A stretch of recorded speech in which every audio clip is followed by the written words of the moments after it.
Okay,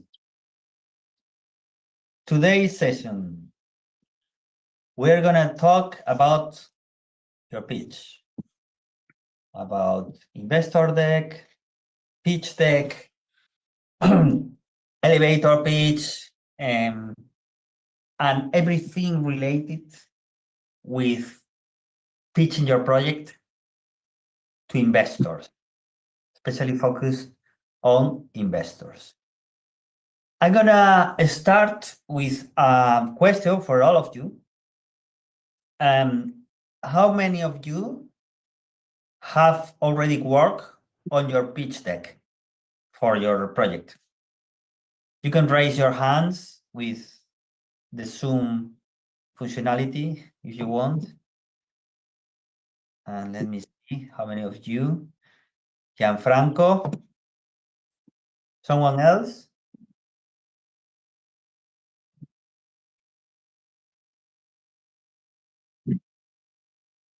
Someone else have worked on a pitch deck?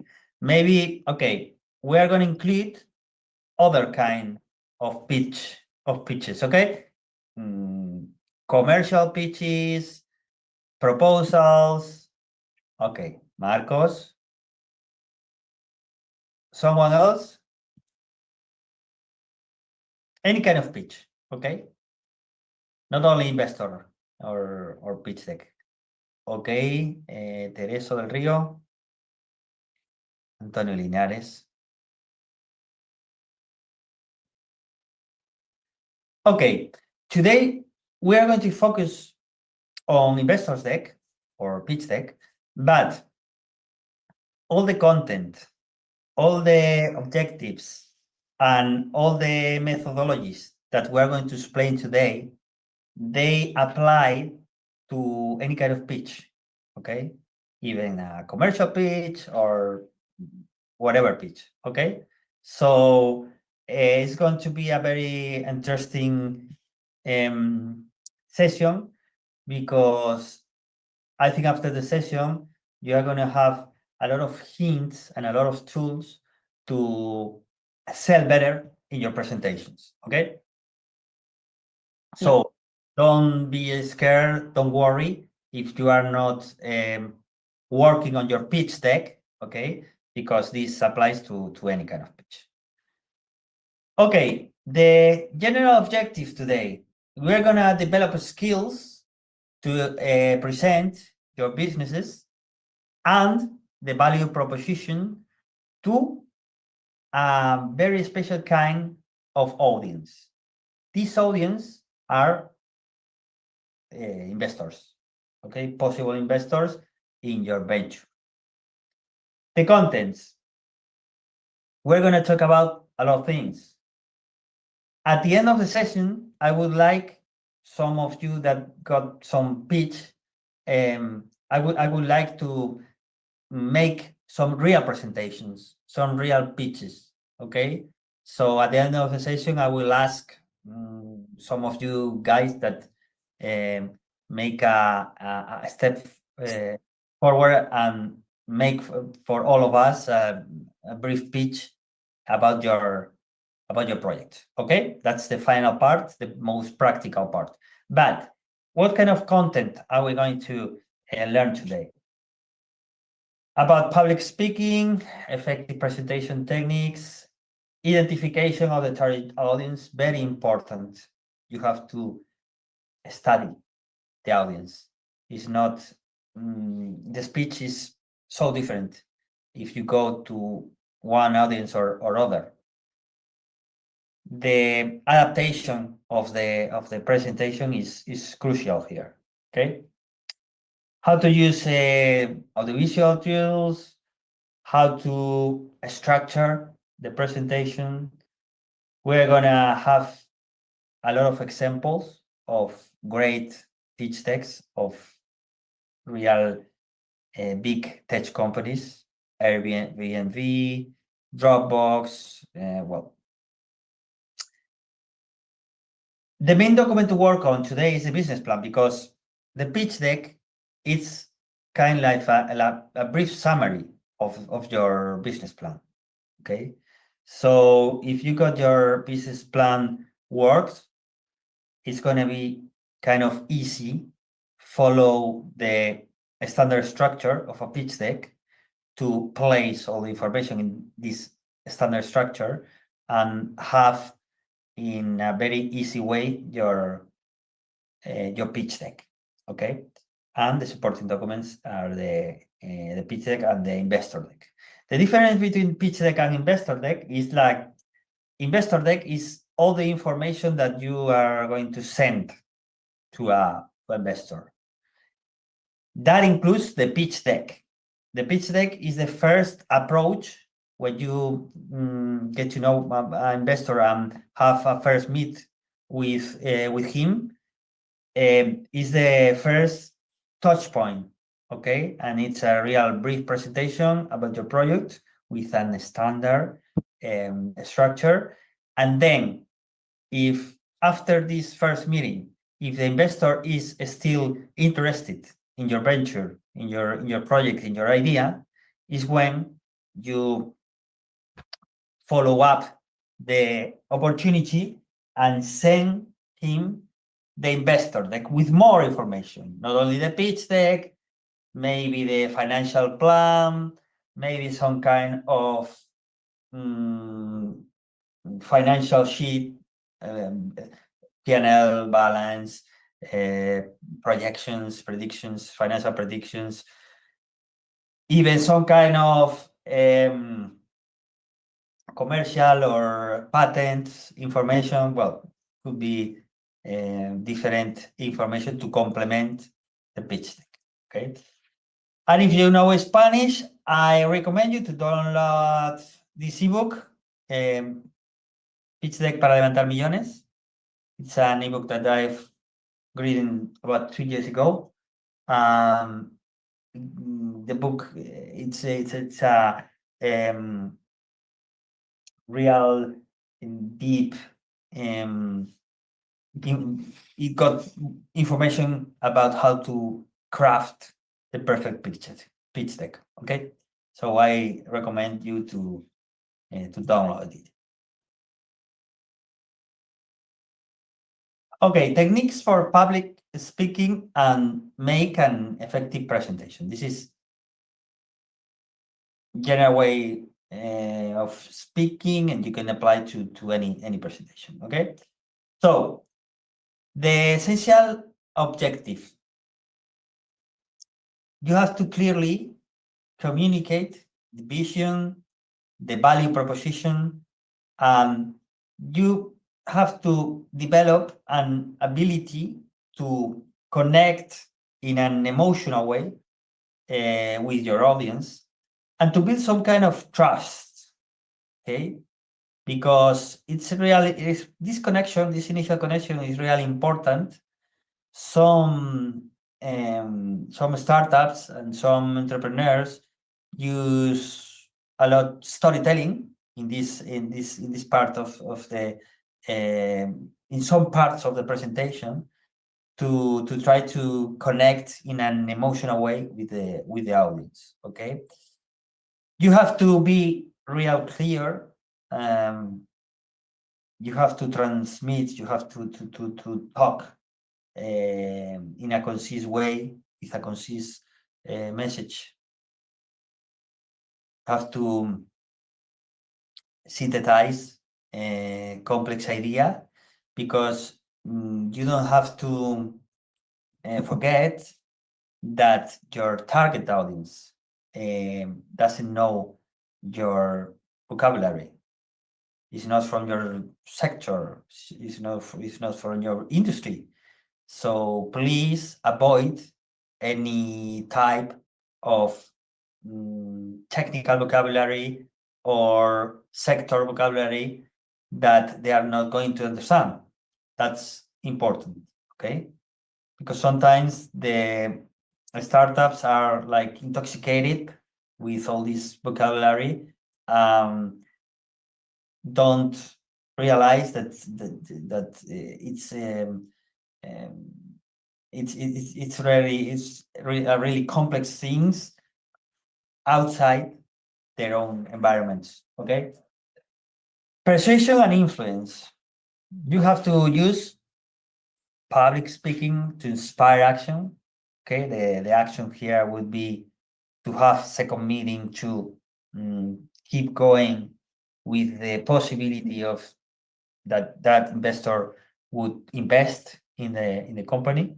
Okay, and commitment.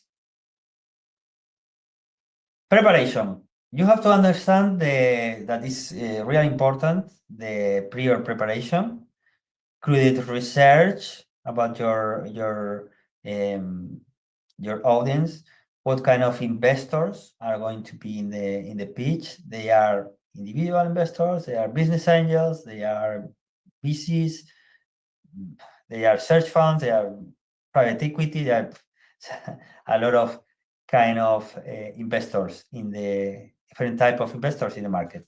Okay, it's important the timing. You can't exceed the time limits because investors are real busy people. If you got 50 minutes to pitch, you always have to be sharp and finishing the presentation in that time. Okay, other techniques. Now we're talking about verbal communications technique. You have to be simple, have to be clear in your comprehensible in your speech. You have to use voice modulation because it's important to emphasize the key points and maintain some kind of interest during the presentation. You have to use some kind of pauses too. This is important to emphasize. Use some kind of pauses. Storytelling, as we have mentioned before, it's important. The narrative. People love to listen to stories, so the storytelling techniques are real connected with any kind of emotional pitch. Okay, and rhetorical questions. Even in the last slides of the presentations, we can play it why now, or why our company, or well, some kind of rhetorical questions for the audience to provoke some kind of thinking or reflection. Okay. Body language. This applied to mainly for in-person presentations, but now during some kind of online meetings, you can apply some of them too. Okay. Eye contact, really important. Okay, I'm gonna extend this point. Meaningful gestures, use your hands, reinforce those key points. The gestures should be natural and very aligned with what you are saying. Your movement and your posture, you have to maintain an open posture. Okay, avoid crossing your arms or You go class. volume.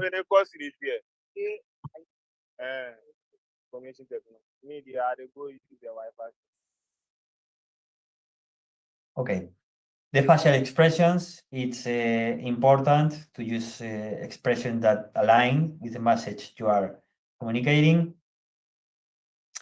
The appearance, okay, it plays an important role.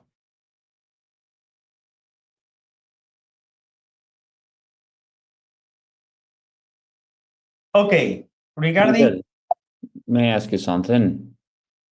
Can you go one slide back to it was saying the last one, no? Appropriate attire. Yeah. If you're going to an investor deck, how should you be wearing? Because I heard so many things. If you are the leader of a tech company, you should go quite casual, because otherwise it looks like you are not tech enough to go there. If you're in this, just with the tie and the suit, and what's your view on that? I think the solution here or the answer is that just be yourself, be yourself, taking in consideration that you can go in shorts.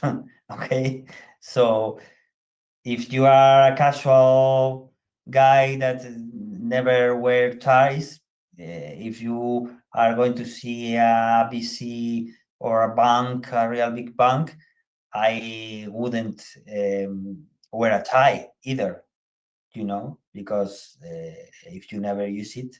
So it's kind of common sense, okay? So be comfortable, be yourself, common sense. All right. Okay.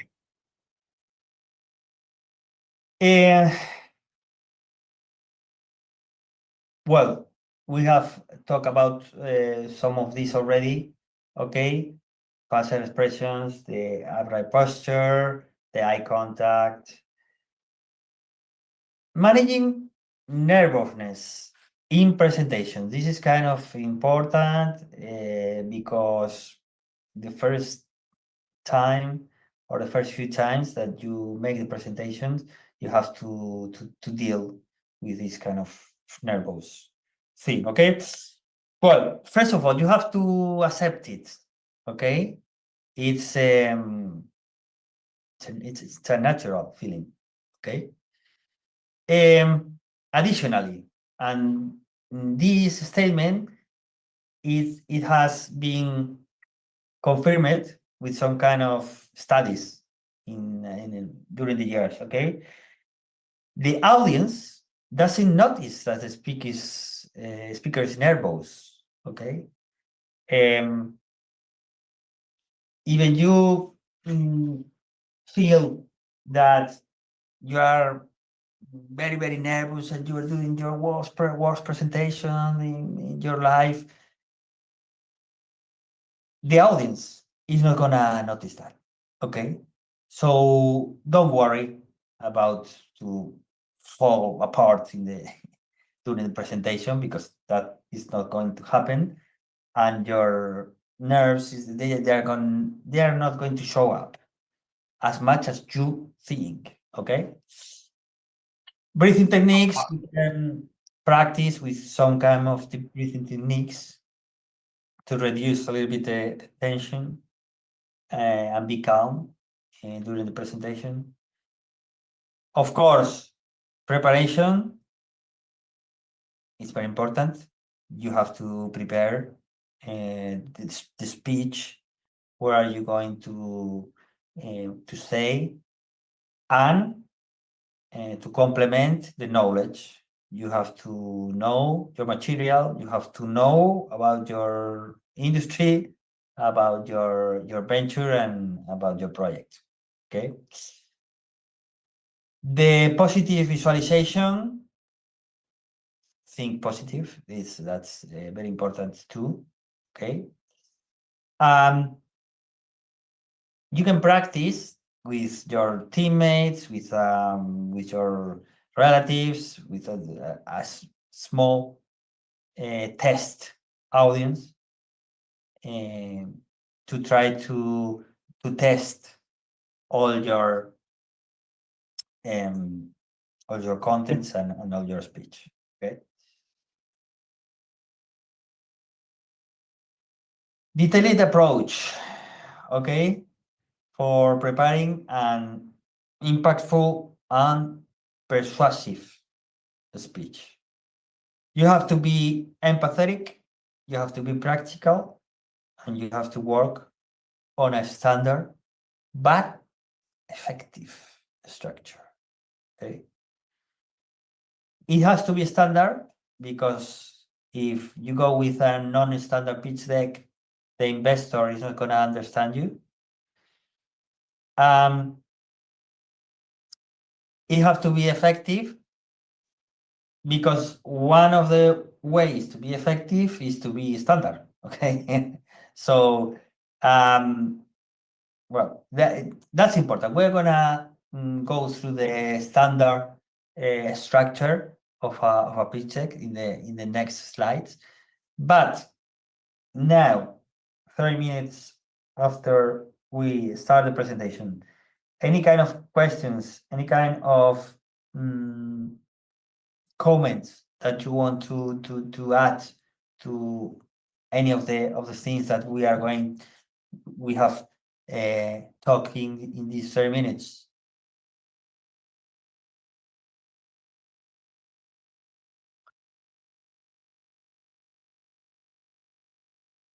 Okay, I can ask something.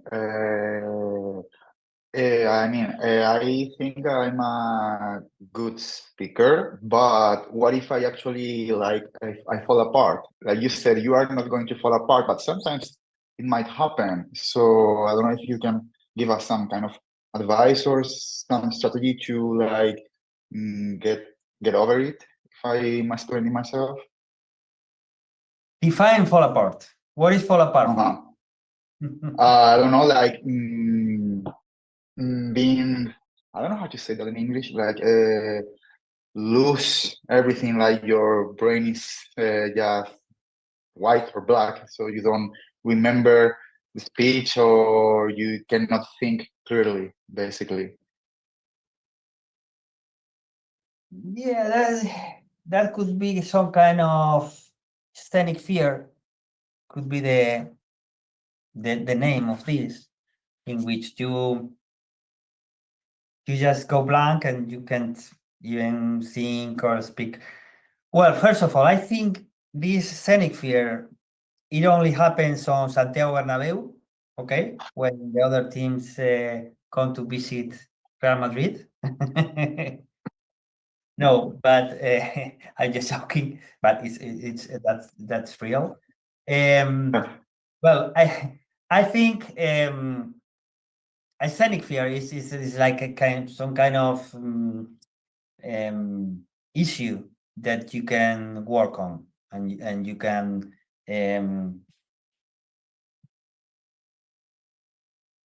improve, and you can handle it. Okay, so that's that could be a problem. Okay, but if you got that problem, I think that this issue, you can work on it, and you can improve this with some kind of therapy, you know. Okay. Thanks.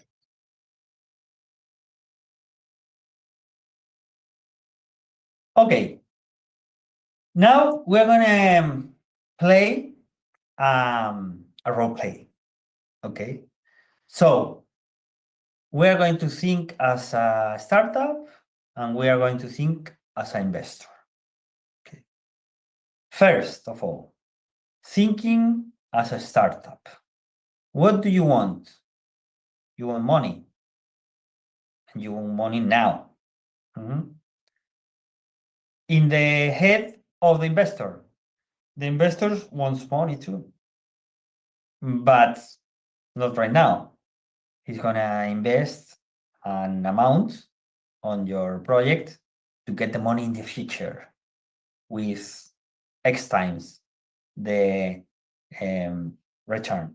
Okay, that's what the investor is thinking.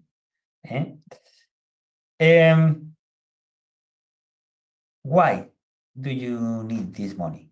Okay, well, you need this if you are a startup. You need money to enable some kind of runway for your company. I mean, if you are in a pre-seed, seed, initial stages of your startup, and you want to grow, you are going to need some kind of capital and some kind of investment to facilitate that exponential or that grows. Okay. So that's why you need capital to grow. Can you explain what is a runway? Yeah, runway it's a real it's a startup jargon. Sorry, it's a startup vocabulary. The runway is the time that the money of the round is gonna last in your company. Imagine you got round in which you raise $1 million, and your runway for that $1 million is 2 years. So that means that you got in 2 years, if you don't cash anything in your company, your venture is gonna last 2 years. You got money for 2 years. That's the definition of runway. Okay. It makes sense. Thank you. The investor, in the other hand, they want to achieve a return. They don't want that kind of management issues, They just in mostly all of the cases, there are some cases that the investor they work on with the startup and try to be involved, but that's not usual. Okay, that's not a usual task. They just raise the money and they don't want any problems. Okay. Passing the years, they want the investment back with some kind of return. This is normal because it's a real high risk investment. So that's what investor thinks. Okay. A startup. How can I earn the trust of the investors so they can provide me with capital or more capital? If there is in some cases, the startups start to make rounds because they got some kind of runway and they almost ran out of money, so they have to make during the years they have to make several rounds. So that's why some startups they need capital every X years. So and investor, in the other hand, how are you a startup going to make the capital work to generate more return for me? That's what the investor is usually thinking. Okay. The startup, they got high commitment with investors.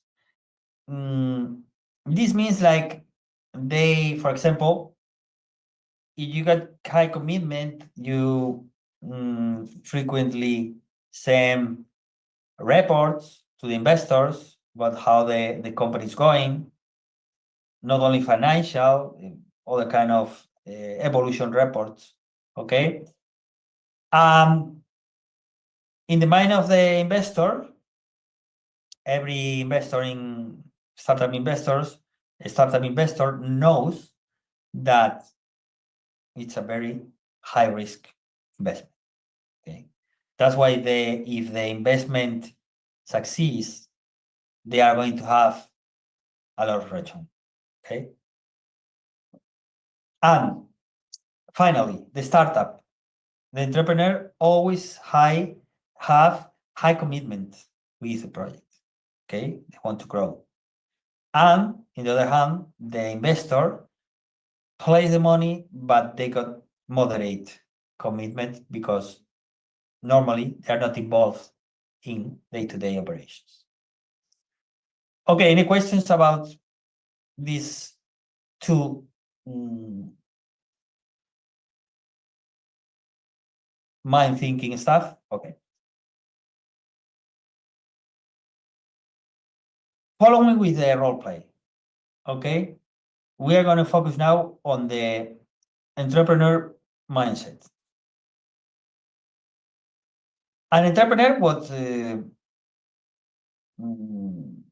they want is to build a Google or get bought by Google. Those are the two options. Or make the greatest thing in humanity, or make a project as big that a Google can buy you in the future. Those are the with in a very ambitious think. In a very ambitious thinking is what those are the objectives. Okay, the two only objectives. If you build a Google, you maybe go public.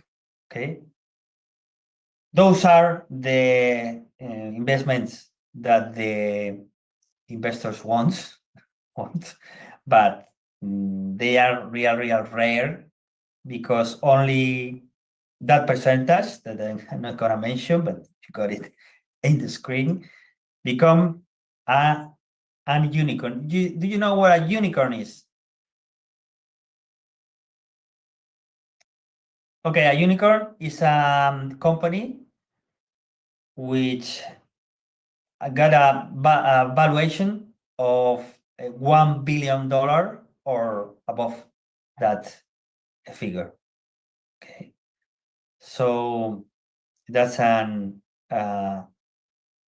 startup unicorn. Okay, if you get bought by someone, maybe it's a bigger company. Okay, in the United States, they got like second market called SPAC. It's like a second market in which these kind of companies that want to be sell the kind of it's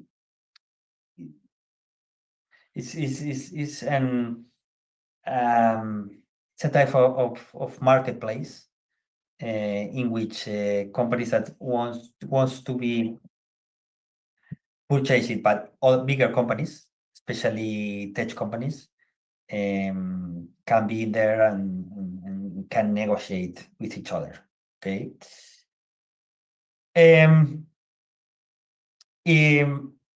Get bought by Google is preferred by the investor. Well, that's not 100% true, because if you go public, the investor is still on the cap table of the company. They are gonna have a real huge return. So, but be acquired by a larger companies, it's usually a good investment too for the investor. Okay, and there are very high failure rate in the startup industry. Okay, be empathetic. You have to think in your audience. Be brief. No more than 15 slides. Some studies have said that an investor spends less than 4 minutes analyzing every pitch deck that they receive. Investors usually they are very busy people and they receive a lot of pitches, so they try to analyze them in a real fast way, because if not, they cannot analyze every startup opportunity that they receive. Okay, you have to be democratic in your speech. Something that I have already said. Okay, the investor doesn't need to know your vocabulary. Okay? And you have to activate some kind of levers of curiosity, or differentiation. Okay, this is important because your project is unique. You have to communicate in that way, and don't reveal everything. The pitch deck is a summary, okay? And the objective is to have a second meeting in which you can explain in a deep way any doubts, any further information that the investors want to hear. Okay, you have to provoke curiosity. It's a first interaction, and in 15 slides, the objective is to provoke curiosity and to provoke a second meeting. Okay. Okay, here we still are going with the role play stuff, okay? Because what the investors pay attention to, this is important, okay? They pay attention to an investable project. What is an investable project for them? Has to be viable, has to be feasible, and it has to be scalable.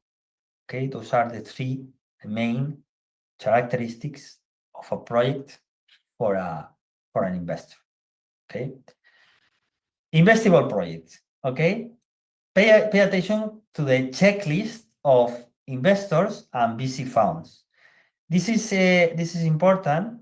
Okay, because every investor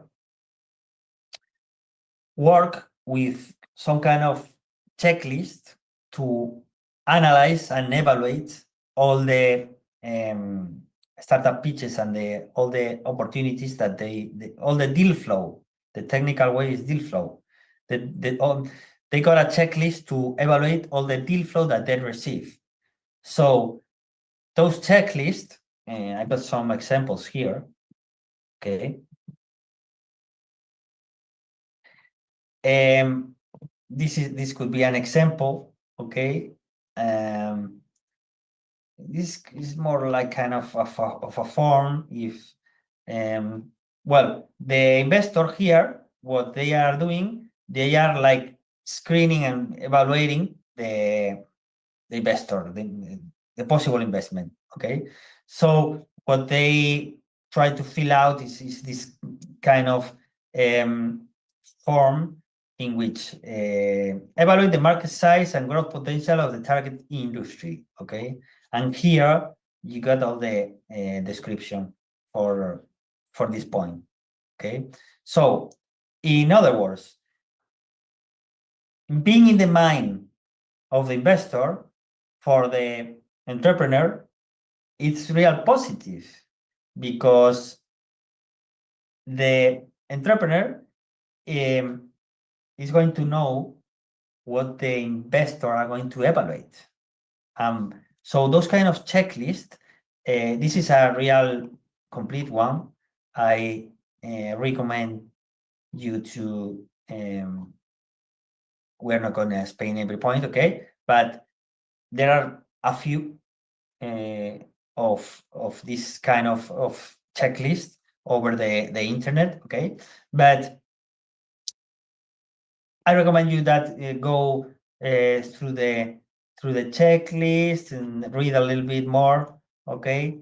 And try to be in the mind of investors and try to figure out how they think about when they are evaluating your opportunity, okay?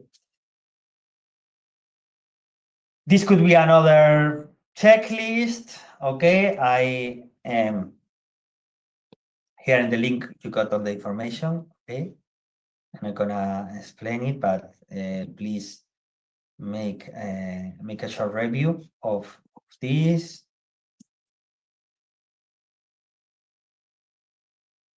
Then, okay, here we got some kind of bullet points and some kind of recommendation, okay? From different investors that I want to explain to you too. Okay, those are 10 or 15 bullet points, but we're going to explain some of them. Okay, the investments decisions are made with motion, okay, and justified with reason. So it is really important to emotionally engage with investors. We mentioned before, it's really important that connect emotionally with investors since minute one. Okay, for example, with storytelling. The initial goal is not to close the deal. It's like to make the investor interested, learn a little bit more about us, and provoke that second, third meeting in which you are gonna go deeper in your explanations. Okay. Well, you got to simplify the message, just a few slides, clear, concise. You have to address objections directly and fast. That's another tip. If an investor drops you an email, you have to answer quickly, okay? Because they are real busy people and they want fast feedback because you're in the line, and if you don't answer quickly, maybe you are going to be down in the line. Okay. The numbers, they must match. Okay. Even though they rarely do, because spreadsheets sometimes are weird, but try to match the numbers. Demonstrate some kind of confidence, okay, not arrogance. That's the real important too. Transparency, try to differentiate between the present and the future plans in your presentations, okay.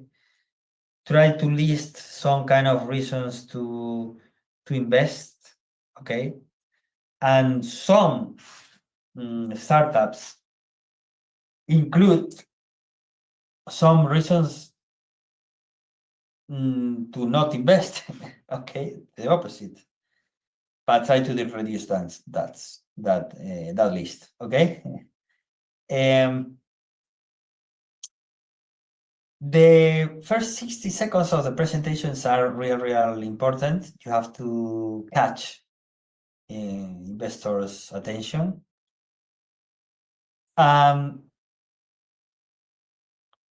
Then, if you work in an impactful conclusion, this is going to be real powerful.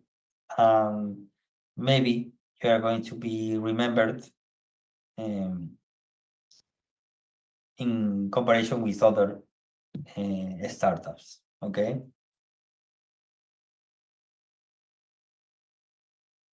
Demonstrate that you have or will build a winning team. This is very important because a lot of investors check the pitch deck and the first slide that they check is the team. If they think that the team is not a good team, they quit reading. Okay, so take this in consideration because the team is very important for a lot of investors. Okay, and crafting that kind of team slide, we're gonna see this after, but if you got some kind of investors already, try to highlight them. Okay. We're going to see now the standard structure of a pitch deck. Okay. Those, before I start with the structure, any questions, any doubts, any comments that you want to know. Everything is okay. Okay, useful the moment. Okay, Miguel, I have something, sorry. Marcos, okay, We please. prepared the pitch, the deck, so the presentation, it's a few slides. I guess that we have to send it. We have to present it when we give the pitch to them. So if we have 3 minutes to speak, we don't have the slides, no? So I'm not getting it fully. What's the go to speak to them, or how we present it? I have lost you for a while, but I think okay. It depends on the kind of the type of presentation. Okay. Mhm. If you got an online presentation, maybe you got 12-15 minutes to present, and you are going to use the slides. If you are on an offline presentation, for example, in a demo day or similar, well, it's the same. We have between 3 or 15 minutes, and then you got some kind of questions, other 5-10 minutes for questions. So usually that's the procedure. Okay, that's the way. And normally you got the slides. Okay, there are some other kind of presentations that are related with elevator pitch, in which in 2 minutes you have to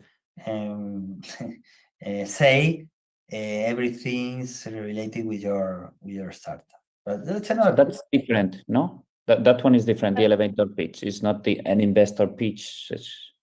That's different. The elevator pitch Uh-huh. is a real brief explanation in 1-2 minutes what your company is about. Okay, this is a little bit more.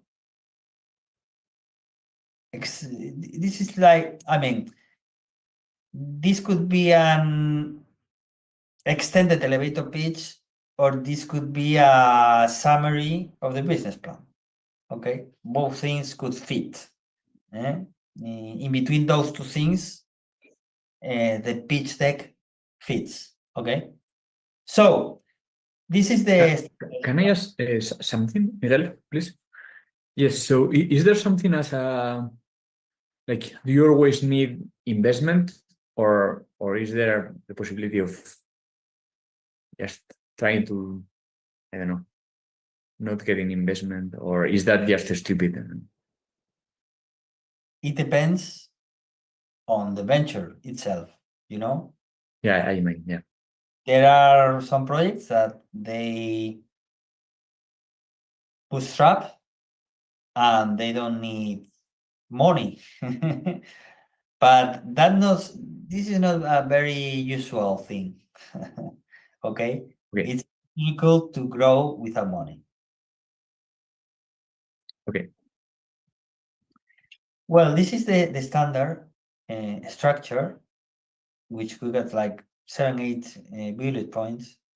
Now we are going through each of these slides, okay? Because each of them are slide in the presentation, okay? And we're going through every of these slides through examples, okay? I think this is the best way to see how others did these slides with example, okay? The title or the initial slide. For example, we got here an iconic pitch deck, Air Bed and Breakfast one, okay? This is so powerful for a title or initial slide, okay? This is like, well, these guys invented a new industry. So they were in a blue ocean. Well, staying in local houses, not in hotels. Okay, book rooms with locals rather than hotels. It's like a real powerful tagline for an initial slide. Okay, that's an iconic initial slide for a pitch deck. Okay. Problem. In the problem slide, you maybe have to deal with some kind of context, some kind of stats, news about your problem. Here you can see some news about the problem that they are facing, some kind of stats, you know. Every year, for example, here that's a pitch from a device which purifies water. No, they compare the people that die because or related with this issue of bad water with war casualties. Okay, there are more people that die with problems related with bad water than people than war casualties. Okay, so it's a real powerful stats, powerful context to work on the problem slide. Then solution, we have to propose our solution. Okay, we have in some way we have faced the problem, and then we have to propose our solution, because we are here to solve the initial problem that we have explained. Okay, so another time, Airbnb. Okay, you have to be original. You have to try to be or have a unique model. You have to show the benefits. Here, you don't have to show the features. You have to show the benefits for your clients. Okay, so this is an iconic slide again. Okay, a web platform where users can save money, make money, and share culture. Powerful, real concise, real clear, original. It's a unique model. It was a unique model when they start with this. Okay, and they show all the benefits that the users can have with the solution. Save money, make money, share culture. Okay, real powerful. Then the market. You're going to have to make some kind of market study. When you make a market study, you deal with terms and sum. Okay, those are the standard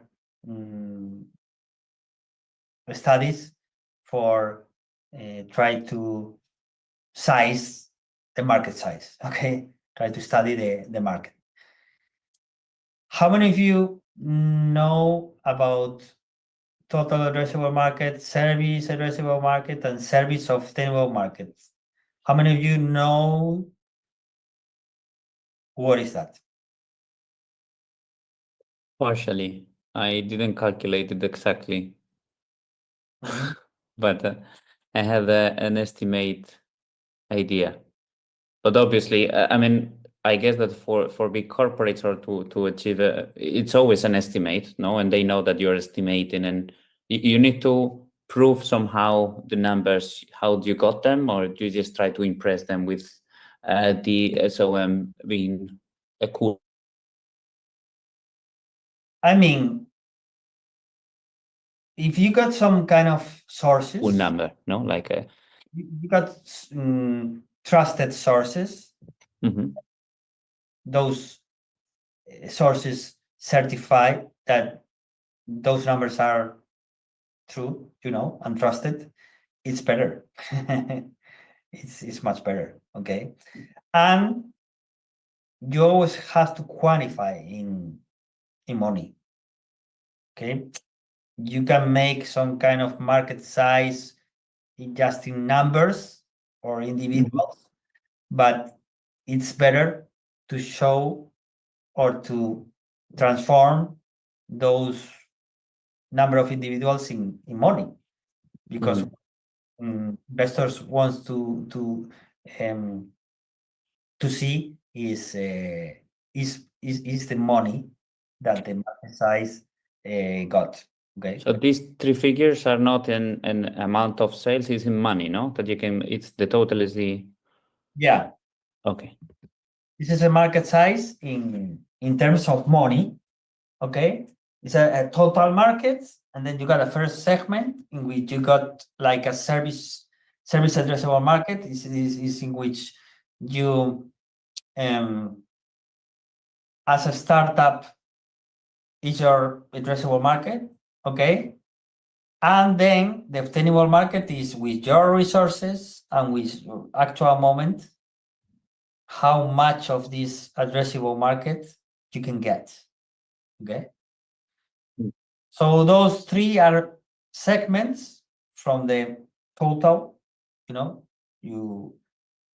total is the whole cake, and then you take pieces. Okay, product. You're gonna then have to explain your solution, your product, your service, your unique added proposal. Okay.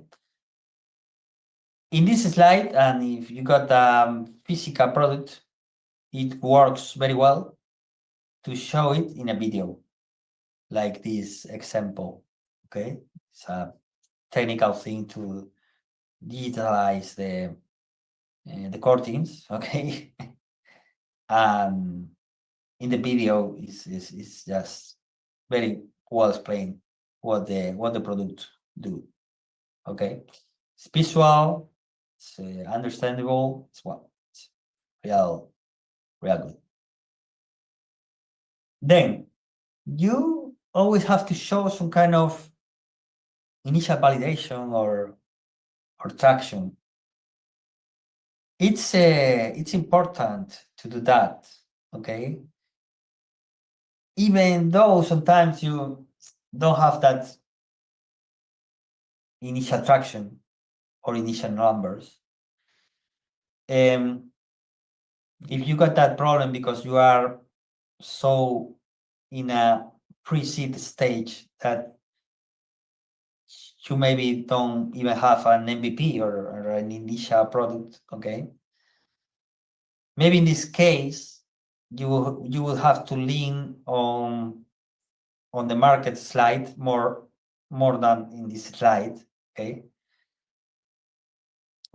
In the example, we are showing here N26, that is a neobank from the, I think they operate in the European Union. Well, but we are showing here some kind of traction when they got more than 200,000 users.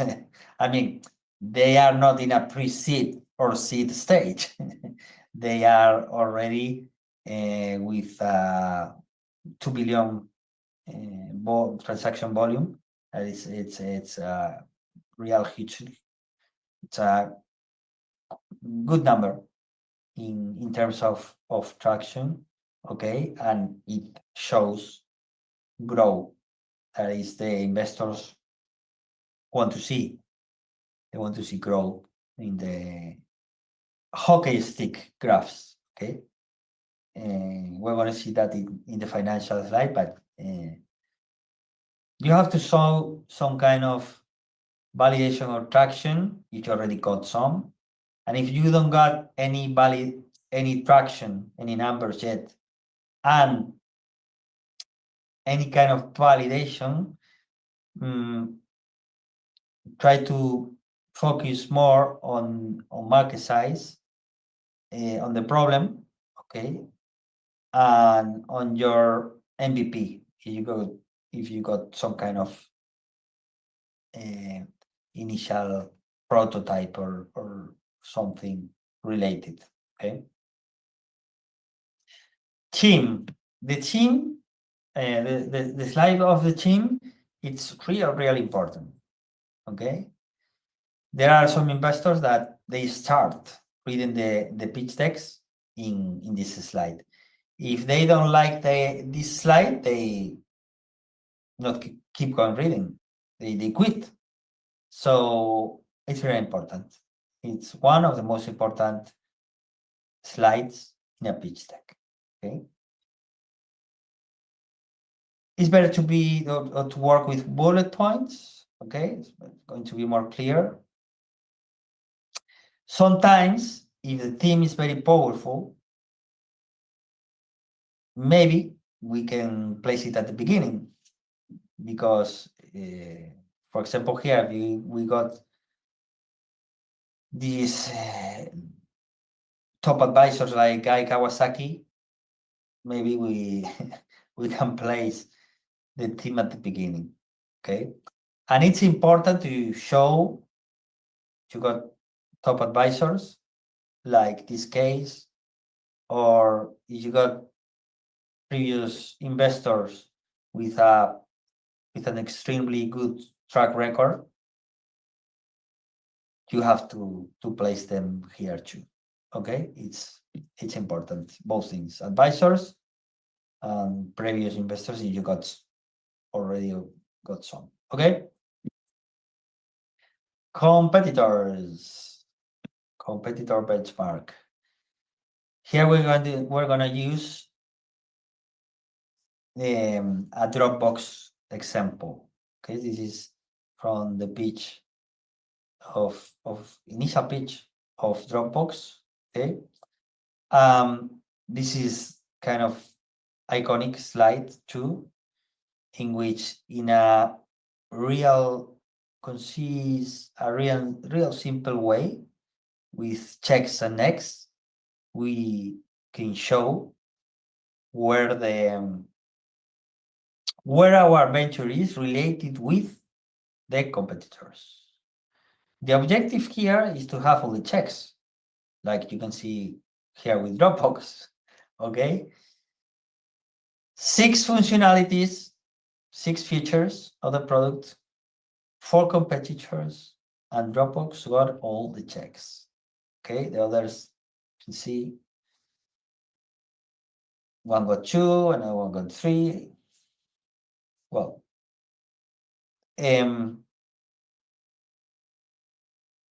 when you face this slide, try to do it real simple, okay? Try to compare the more basic features of the products, okay? Try to be real. I mean, try to make a deep study about your competitors, about how they are in the market, how the products are. Okay, it's important to be real here. Okay. Financials, hockey stick here. Okay.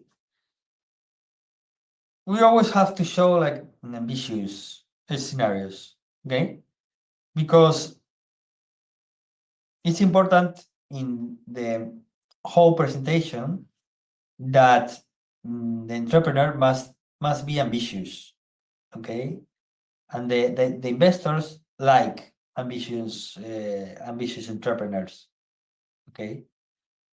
So financially speaking, we have to be ambitious too.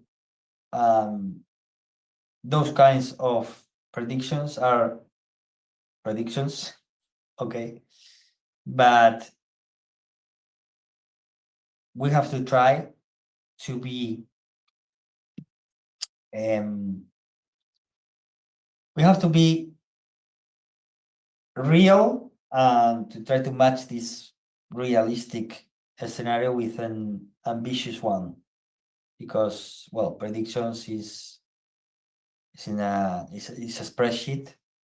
The investors know that those predictions could be sung in the desert, because maybe in a few months you are going to pivot your idea or whatever, and investors know that, okay? But here you have to show some kind of ambitious to match these scenarios with the ambitious of the entrepreneur. Kelvin, go ahead. Question. Yeah. Can you hear me clearly? Hello. Sorry? Can you hear me clearly? Yeah. Yes. Is it clear now? So I wanted to ask if positive feedbacks from testing your products can be essential for your pitch deck. I don't know if it's something valuable that you can include in your pitch deck, like positive feedbacks after testing your product or your MVP. Sorry. Okay. The question, Kelvin, is how important is to play some kind of demo in the pitch deck that the investors can try your product. You're talking about a SaaS, software as a service software, software as a service, or some kind of tech product? No, I mean, let's say you built the product MVP, okay, and then you've approached the market for testing, okay, and then you get positive feedbacks from the market. Can it be included into your pitch deck as something essential? I don't know if you get my question clearly now. Yes, clear. It's clear. Kelvin, you must place that learnings. I mean, that insights, they are very important, because sometimes here, if you are in a seed stage, the problem, the very usual problem, is that you don't have numbers, because you are still working on your MVP and on you are testing it, and maybe you are doing some kind of questionnaires to the target clients, so all this feedback is the information that you have to place. You must place it in the pitch deck, of course, because you don't have traction already. So you have to try to have hints or show hints that validates your idea, So totally yes, please include all this information in your pitch deck. Okay. Hello, sir. Hello, sir. Emmanuel, go ahead, please. Yes, sir. Just a follow-up to my friend's question about positive feedback, Okay. which should be included as part of the presentation. But the reverse is also there. I want to find out if you need to include the negative feedbacks too, and how do you balance it if you have to make a good case?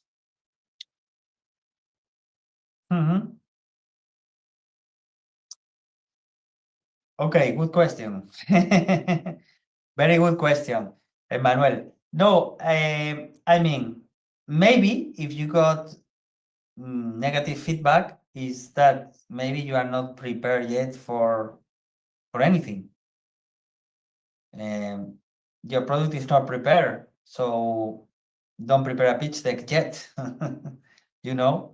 First try to work on your product a little bit more, try to validate further, try to get some positive feedback, you know. That would be the natural steps, you know.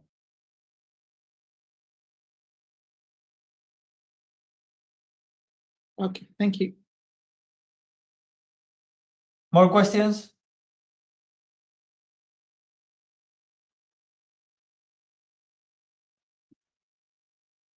Okay. I was going to ask something, Miguel. Can we go one before? Competitor. Yes. In this one, let's say that we have our app or we are building our MVP. We have an intention of all the things that we're going to be developing and integrating in the app in the coming year and so on. What we show here, what we have so far, or we compare with our competitors in where we're going to be in 1 year, because this is what we are selling. So what's going to be the product? Okay, good questions. Here, I think 2 parts, okay? Maybe in the competitors slide, you have to be honest and you have to show what you have right now in the moment that you are pitching, okay? But maybe you can use the one of the final slides in which you can explain where the funds are going to where are you going to place the funds that you are going to raise, you know? So in that slide, maybe you can explain that, okay, with this amount of money, I'm gonna use it for whatever, and with this usage, I'm gonna reach this objective, this new feature, this new, you know? So you are like projecting what you're gonna reach with money. I would divide it in those 2 slides, okay? Teresa was suggesting now in the chat to add the timestamp next to the ticks or when you're going to get it, like their versioning, and we're going to get the versioning in May 2025. No, I guess you refer to that, Teresa?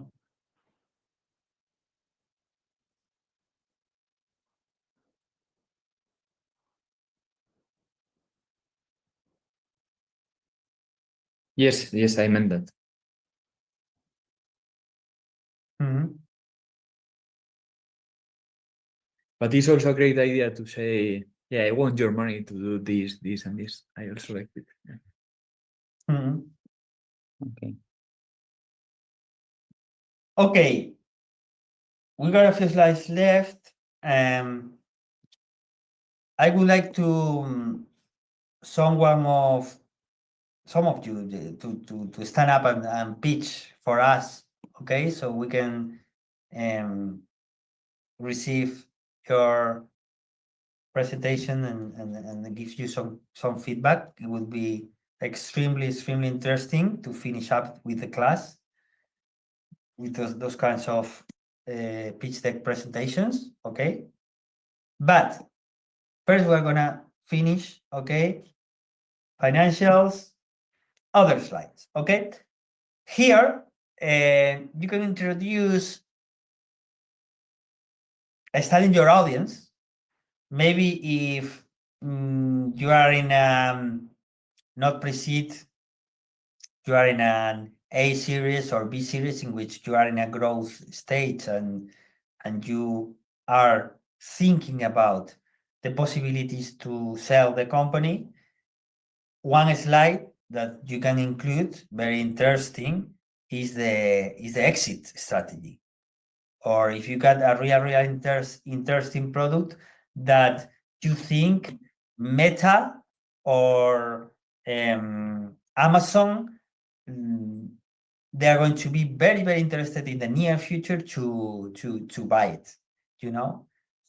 All the exit strategy here are important to in this case to show, okay?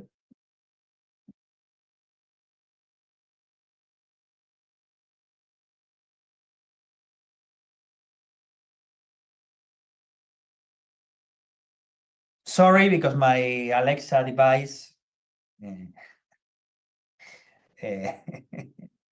went bad. Okay, other investors. It's important, as we say in the team slide. Your go-to-market or marketing strategy. It's important to show it too. Why now? As one of the last questions. Why now? Why me? Why I have to be your bet here? Okay, it's why is the moment right now? It's important to show the investors give answers to those questions.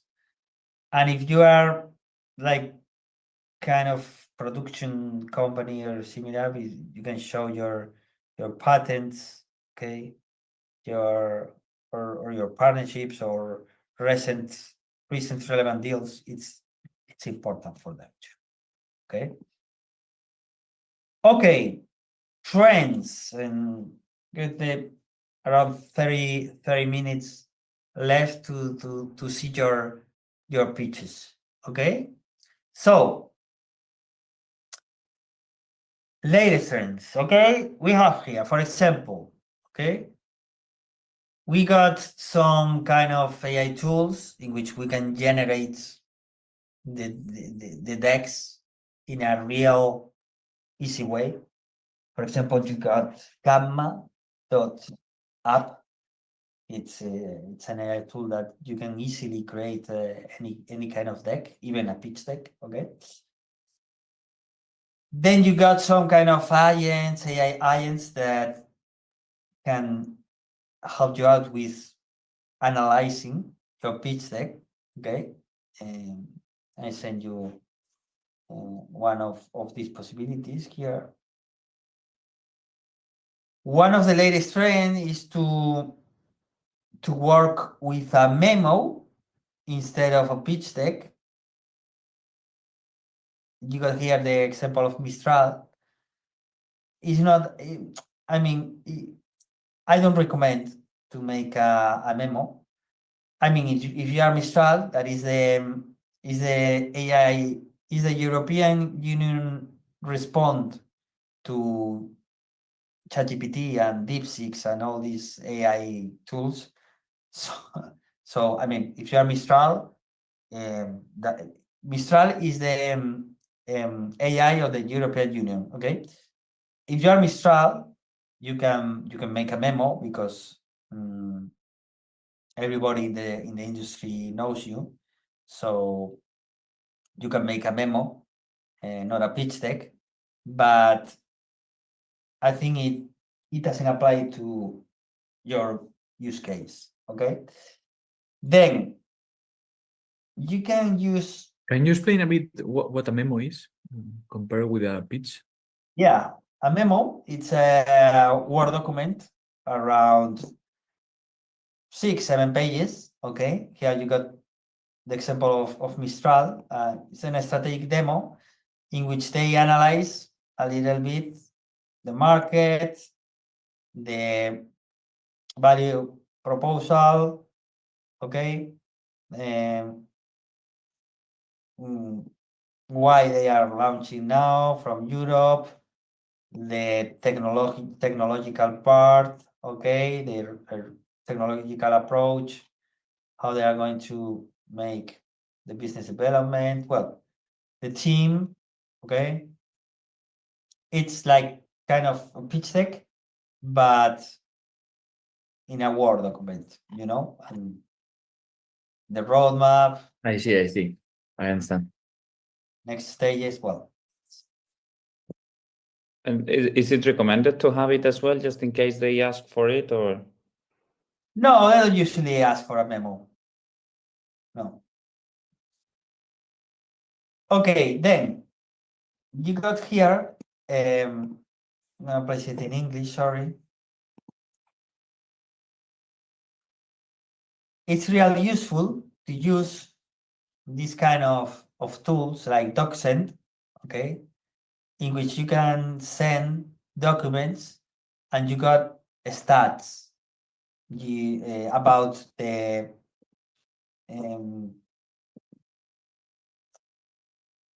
about how people are consulting those documents, in which slides they are wasting time more than others, you know.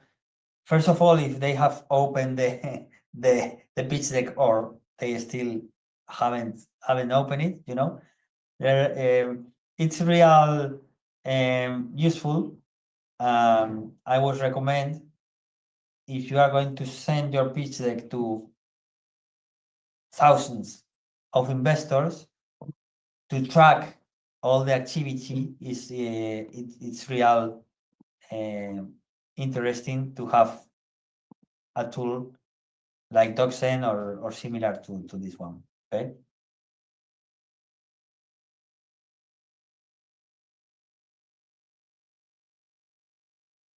And then finally, data rooms. Data rooms are, you can make like private access usually in your website, in which you can grant access to the investors that you want to see. You want to show them like further information, not only the pitch deck, maybe the financial plan and the complete business plan, or the strategic plan or growth plan, or whatever. Okay. Okay. Any questions that you have?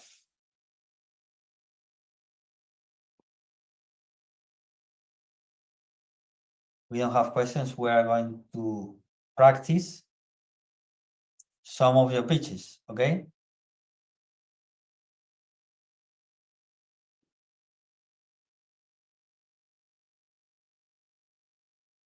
That's my contact details. If you want to add me in LinkedIn, I'm the only one in the network, okay? You can search for Miguel Orense and me. That's me, okay? The rest of my contact details are there. So, Miguel, sorry, I don't have it ready, but whenever I have it ready, you mind if I send it and you give an opinion of the pitch deck, maybe? If I send it to you through LinkedIn? yeah, sure. Please send it to me when you got your pitch ready. Thank you. Okay, someone who wants to share the pitch deck with us, okay? It's going to be very useful, because this person is going to have the feedback of a lot of people. So come on, go ahead. Okay, I can try if no one raises their hand. Do you want to share the deck, or you just want to speak, have a speech? I don't have the visual part yet. I only have the pitch. No visual. Okay. So Okay. Just 1 second, Gianfranco. Seth. Yep, sure. Seth Anthony.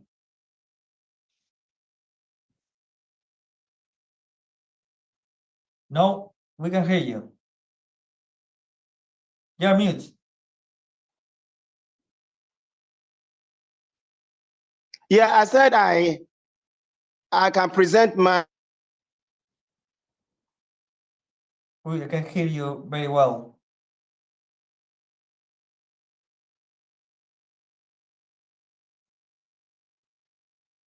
Seth, I can hear you very well, but if you want to present, okay, we can go first with Gianfranco, and then you can present afterwards, okay?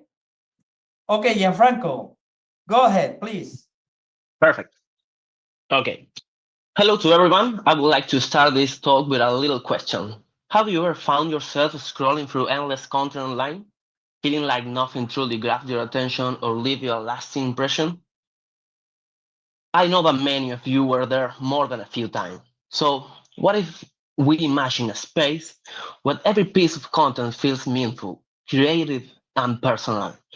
That's the kind of experience that I imagine when Kyo knocked my door.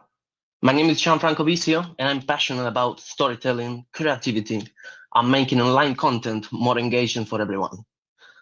That's why I created Kio, a platform designed to bring writers and writers and their ideas together in a way that feels fresh and inspiring. Today, there is a clear gap in the market where platforms are either focused on mindless distraction or are too complicated for everyday users who simply want to write or read something casual but meaningful. It's rare to find those two things combined these days. For writers, this problem is even more frustrating. Most platforms prioritize video content, leaving little space for those who prefer to express themselves through the written word. The lack of tool to fully customize and showcase their ideas is an engaging way that means writing often feels limited, unable to truly stand out or connect with their audience. At the same time, readers are left storing through endless noises, struggling to find something that really speaks to them. This disconnect made it harder for creators and readers to share and discover meaningful stories and ideas. In this scenario, Kio bridged the gap. It's a platform where creators have completely freedom to personalize their articles, not just in what they write, but in how it looks and feels. Every piece of content can be uniquely designed from typography and colors to layouts and backgrounds. Readers, in turn, get the experienced content that feels fresh, personal, and intentional. But that's not all. Kio also offered readers an innovation navigation system that lets them choose how to explore content. Instead of endless scrolling or static recommendations, readers can engage with articles through a dynamic, interactive experience that feels tailored to them. Whether they are diving into their interesting or discovering new topics, Kio make it easy for readers to find what truly speaks to them. Kio is simple, interactive, and designed to elevate the joy of writing and reading to a whole new level, giving creators the tools to make their work truly their own, and offering readers access to content that are genuinely interesting. Today, while many people crave deeper, more meaningful content, they are also accustomed to quick, easy-to-consume material. Kio addressed this by offering two types of content: Kio Bytes, short articles, bite-sized pieces designed for quick, meaningful engagement. And on the other hand, we have Arceus, longer articles that allow for deeper exploration. This combination gives readers flexibility where they want to dive into a topic or enjoy something brief but still substantial. While other platforms like Medium or Substack offer either long-form content or more basic posts, none combine design freedom, fluid navigation, and user control in the way Kio does. Creators can fully personalize their content, and readers have a seamless, tailored experience that adapts to their interest, all for free. Kio fills a clear gap in the market by offering the perfect balance of creativity, engagement, and accessibility that no other platforms truly provide. Kio will generate revenue through two main streams. First, there will be an advertising both within the articles and outside of them, as within the articles will be carefully integrated and framed by the creators to blend seamlessly with the content aesthetic, ensuring a non-intrusive experience. Additional to that, we will have ads outside of the articles, creating further opportunities for revenue. Second, Q will offer a subscription model. Premium users will benefit like ad-free experience and also content customization options for the articles and the ability to download materials. This dual approach allows us to provide a free experience for users while offering premium features for those who want more control and in-house experience. Q is more than just a platform. It's a new way to experience content. Combine personal design, easy navigation, and a balance between quick and deep content. It's ready to reshape how we read and write online. We see a huge potential in Kio to empower, create, and engage readers in ways that no other platform has. With this right support, we can take Kio to the next level and make it a go-to destination for anyone who loves storytelling. Thank you for your time. I'm excited about what's ahead and look forward to exploring how we can bring Kio to life together. Thank you so much. That's it.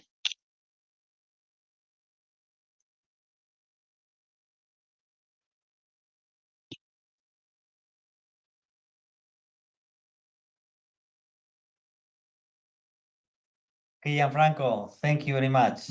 Real good your explanation. I want to hear first the feedback of your mates. Okay, Okay.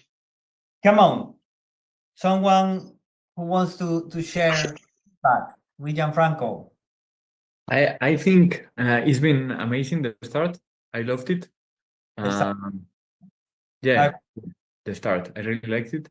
But at some point in the middle of the pitch, you started repeating ideas, maybe like and maybe you are trying to grab someone's attention, and as you say, people are used to short formats.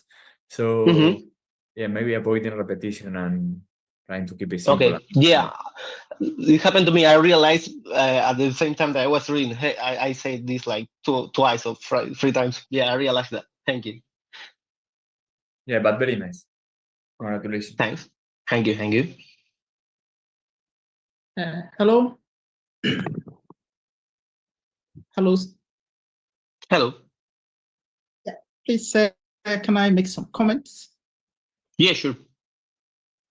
That is a very fantastic presentation, and it's a kind of presentation that holds the audience to the speaker from the beginning to the end, and that looks very good. Congratulations once again. But I have some few questions to ask. Based on the structure that we have,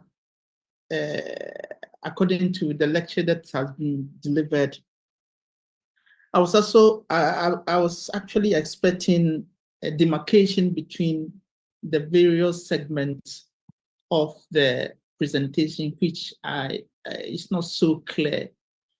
For example, the title and the introduction, which actually leads us. For that one, I think you have done a very fantastic job by giving us the title and what you intend to do. And you also give us the problems in terms of how the content were in the past and what you intend to do. But I have not seen so much the packaging of the product, the validation, the team that is going to collaborate with you, maybe your competitors. There is no demarcation of that for us to clearly see those things. And the financial projections, I know you may not be able to get those things clearly now, but I'm just thinking that if you could make a little comment about them. So with this comment, I thank you, and maybe your response. Thank you. Yeah, for sure. It's still a work in progress, of course. And when I have the slides and the visual part, I will add more different parts, because now feels like all pulled together. But about the team, I don't have a team yet. It's just me. That's because I don't talk about the team. About the financial part, it has to be added. I know that. And I forget if you say anything else. Sorry. About the team. It's just me. It's just me. I don't have a team. That's the problem. And that looks like a problem because you can handle it alone. Yeah, I know. I'm looking for it. I'm looking for a team. Yeah, and I also talk about the competitors, those who are fighting, those who are, in the same competition with you, and what is making you different from them, and Yeah. that makes you standing out? Yeah, I speak a little bit of the competitors when I speak of Medium and Substack. I'll say a little briefly, but I touch them. But with a better slice, I can do what the Miguel showed us, that the comparison. The I would matrix. love to do that. Yeah. Okay, I think for this is a kind of mock presentation towards the Yeah, bigger exactly. project. So I am not actually expecting everything to be very perfect, but based on the lecture that we have just given, that is why I'm trying to look at it in that I know. for the financial yeah, I think it is still in the construction stage, and it's a very interesting project, and I believe it will work out well. Thank you so much. Thank you. And Thank you. for the opportunity to make these comments. Thank you. Thank you, Antonio, too. Thank you. I really appreciate it.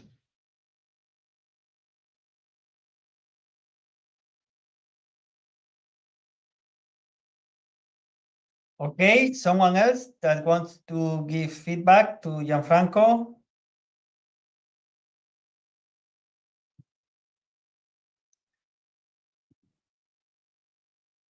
Okay, one interesting idea that I propose to Gianfranco is record your speech in audio, okay, and then send to the GPTs that I mentioned in the presentation, or some kind of AI tool, and ask the tool for feedback and recommendation of improvements, and that's a good exercise. Okay. It's like to have a personal coach for you. Yeah, I know. Thank you very much for your You're presentation. welcome. Thank you for the feedback. Okay, we have 15 minutes left. Is there someone else? Tereso? Well, we have first, I think it was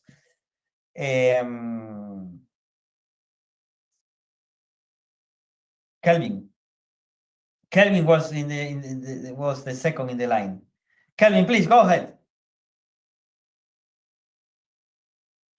Okay, so I'll switch my account and then I'll switch right now. Then You are I'll do the going presentation you're on going my to laptop. sorry, Kelvin, you are going to present, or you're gonna pitch like Gianfranco? Yeah, I'm going to present to my laptop. Okay. Okay, can you share? Yeah, you're sharing already. Okay, go. Okay, so Go ahead, Kelvin, please.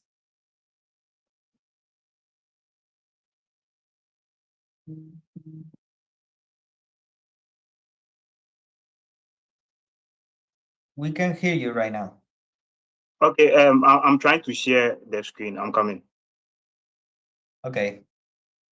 Okay, so No, I think you already have shared the screen. okay, then let me access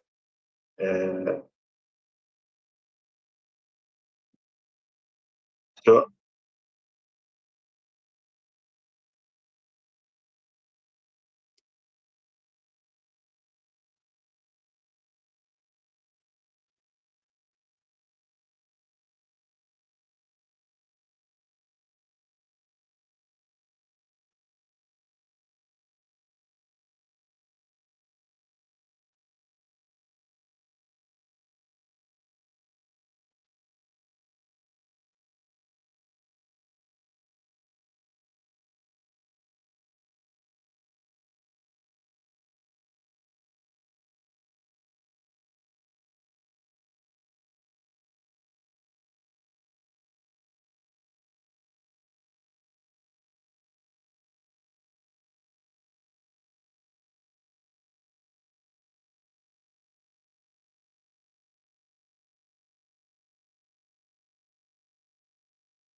Kelvin, I don't know if you are speaking, but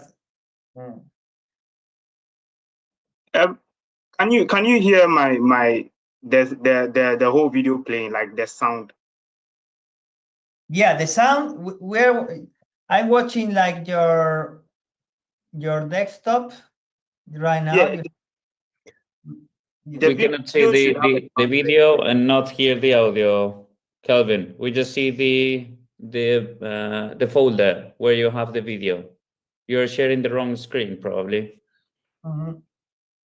Okay. I'm coming. Let me. Or you click to share instead of the full screen, you just click to share the folder. You need to click on share the full screen. Okay. I'm coming. Do you see it now? Do you see it now? Yes. And please let me know if you can hear the sound.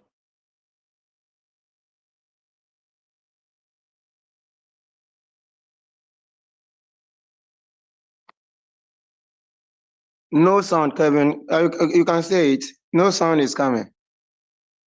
No You sound. still can hear. Hello. Can you still hear the sound? No. Let me play it again and try and see.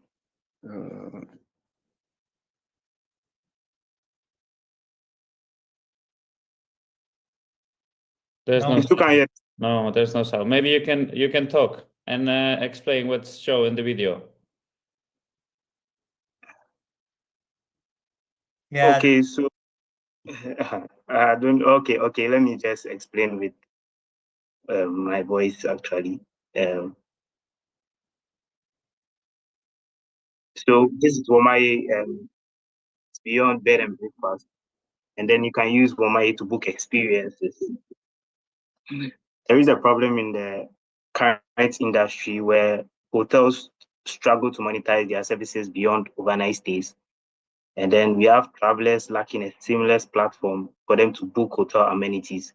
And then we have so many existing platforms focusing solely on accommodations, neglecting ancillary services, sorry.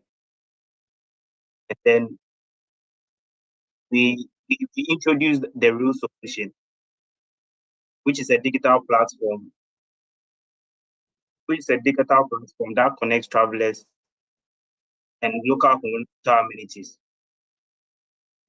I really wish you could be listening to the video itself. I don't know if I can. I don't know how to set up the screen sound so that you guys would hear it clearly. That's what I'm trying to work on. I You're think it's doing not great, possible. Kelvin. I think It's not possible. I think it's not possible with Zoom. Okay. So it's better I just share it with you and then you get to play it and then see. So I'll maybe share it in the chat and then you get to play it and then you have a feel of it. I think that would be better. Yeah, yes, please, but you can keep going with the presentation. It was very interesting. Okay, so with Womaye, now the travelers can access hotel services through their mobile phones, tablets, and then their computers. And then we also have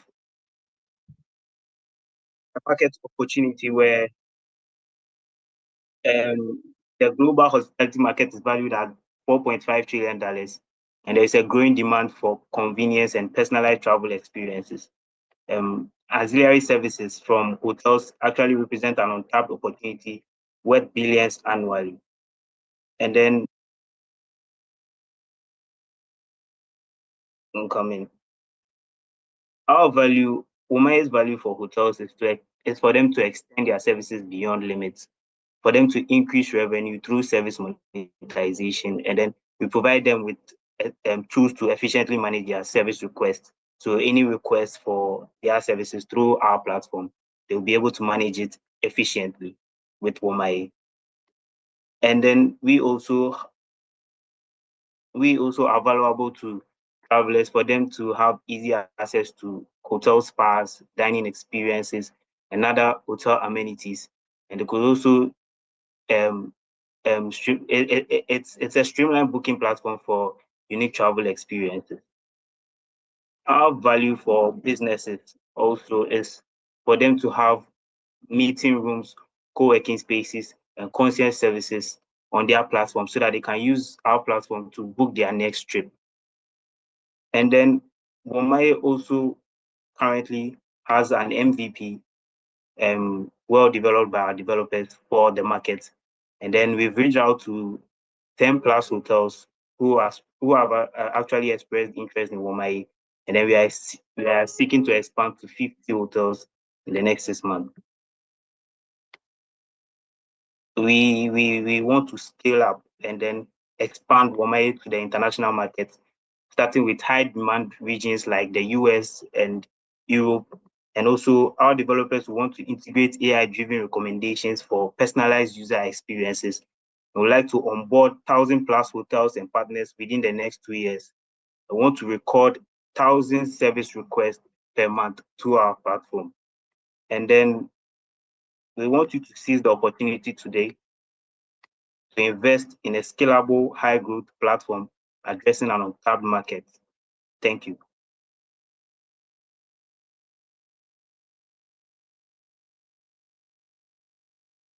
Okay. Thank you very much. You're welcome. Come on, guys. Someone who wants to give feedback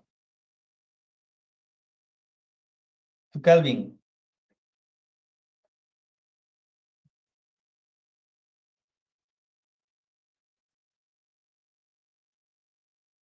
If just something, not just about the presentation and the content, which I think it was very clear and it was following the guidelines that Miguel was telling us before. So it was quite good. The presentation, maybe more colorful or empowering colors that catch your attention. But Kelvin, don't be afraid of not having the video or not having the audio or anything like this. Go ahead. You did it great. Just explaining it yourself and wait for the video. It was even more interesting hearing your voice than just having a video. Okay, thank you. Thank you very much.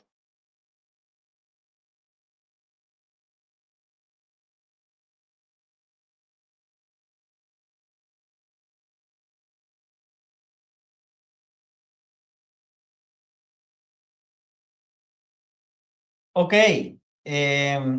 We got 6 minutes to go. So I prefer you to have a final round of questions of any doubts or anything that you want to comment. Please go ahead.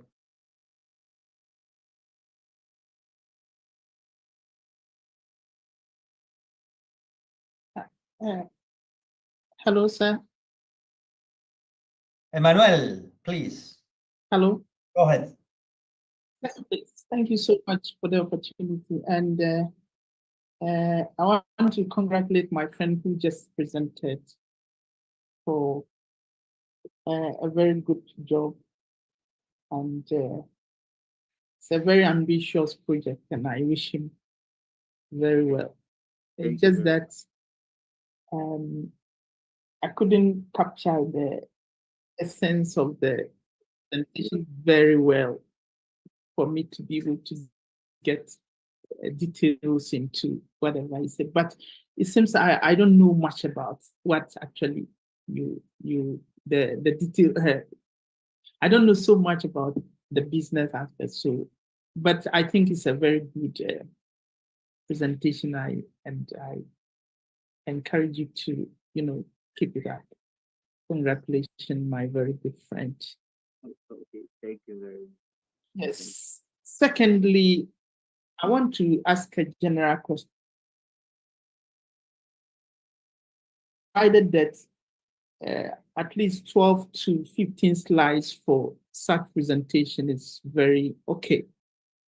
But could you give time value in terms of how many minutes could be covered, the appropriate minute to be covered when you are doing such presentations, in relation to the fact that you said business people don't have a lot of time. When you meet them, you have to give them whatever they need, without adding any extraneous content or additions, so that you go straight to the point. So how many minutes is appropriate? Sorry, how many? How many minutes is Okay. appropriate for the presentation using 12 to 15 slides, and And a the standard, time? yeah. And a standard here is 10 minutes for the presentation, 20 minutes for the questions. Okay, that's an standard time. You got twice the time for questions than for presenting, you know? It depends on the event too, because sometimes you are pitching in a demo day. It's like the final day of some kind of acceleration program in which maybe you got less time, you know? It depends on the on the event or the venue in which you are presenting, you know, too. Okay, thank you. Thank you, Manuel. William. Yeah, I wanted to say his presentation was concise and short, but I don't know if I missed it. I know of many platforms similar to what you're building in existence. I don't know if I missed. Did you state your competitors and your advantage over your competitors? Yeah, there is a slide talking about competitors. Okay. Yeah, Daniel is going to send you the presentation, so don't worry. You're gonna check the whole presentation, okay? Sure. Okay, so thank you for your interest. Thank you for your time. You can follow me on LinkedIn. Okay, I'm the only person in the network. Yeah, so please reach me out and connect. And it was a pleasure to be with you this afternoon. So have good luck with your projects. See you soon. Okay. Okay, thank you, Miguel.